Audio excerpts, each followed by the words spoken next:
Anantagiri news channel video అప్డేట్స్ను ఎప్పటికప్పుడు మీ మొబైల్లో పొందాలనుకుంటే సబ్స్క్రైబ్ బటన్ని ప్రెస్ చేయండి. వీడియో నోటిఫికేషన్ కోసం బెల్ ఐకాన్ని క్లిక్ చేయండి.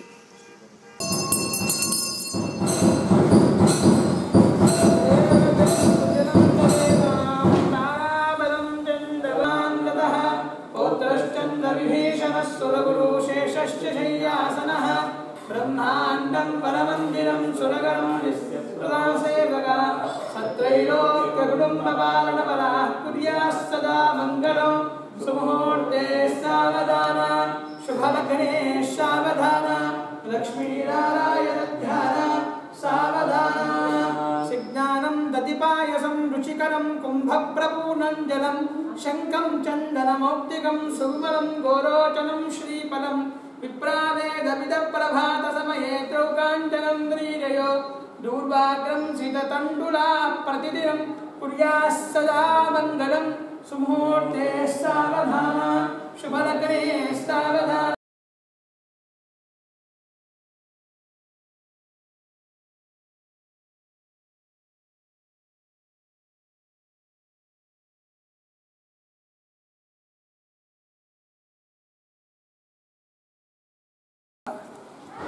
अनंत दुःखनाशाय अनंताय नमो नमः. रामाय रामभद्राय रामचंद्राय वेतसे रघुनाथाय नाथाय सीतायाः पतये नमः. सीता समेताय श्री रामचंद्र महाराज की जय.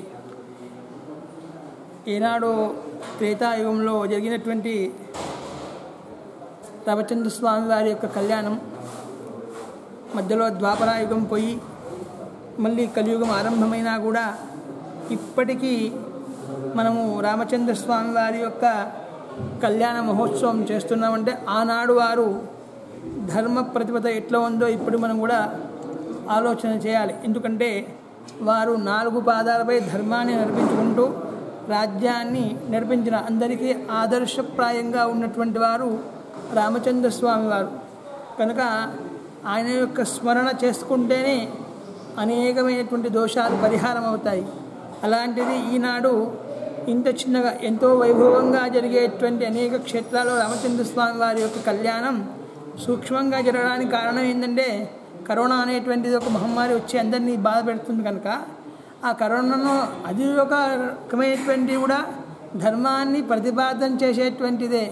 ఎందుకంటే మనం హైందవాన్ని మర్చినాం, నమస్కారం చేద్దామనేటువంటిది మర్చినాం, షేక్ హ్యాండ్కి వచ్చాం, తదనంతరం కౌగులించుకొని వచ్చాం. ఇవన్నీ మన హైందవ సాంప్రదాయం కాదు.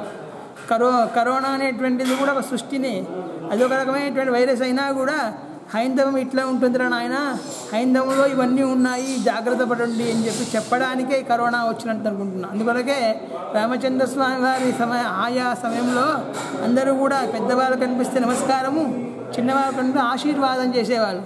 అలాంటిది అవన్నీ మర్చాం. చిన్నవాళ్ళైనా షేకాన్ని కౌగులించుకోవడమే, పెద్దవాళ్ళైనా షేకాన్ని కౌగులించుకోవడం, ఇదంతా కూడా మర్చాం. కనుక ఈ కరోనా అనేటువంటిది వచ్చి హైందవులు అదే హిందువులారా మేల్కోండి, మన సాంప్రదాయం ఈ విధంగా ఉంది, దయచేసి మళ్ళీ మేల్కొనని చెప్పడానికే వచ్చినట్టుగా నేను గుర్తున్నాను.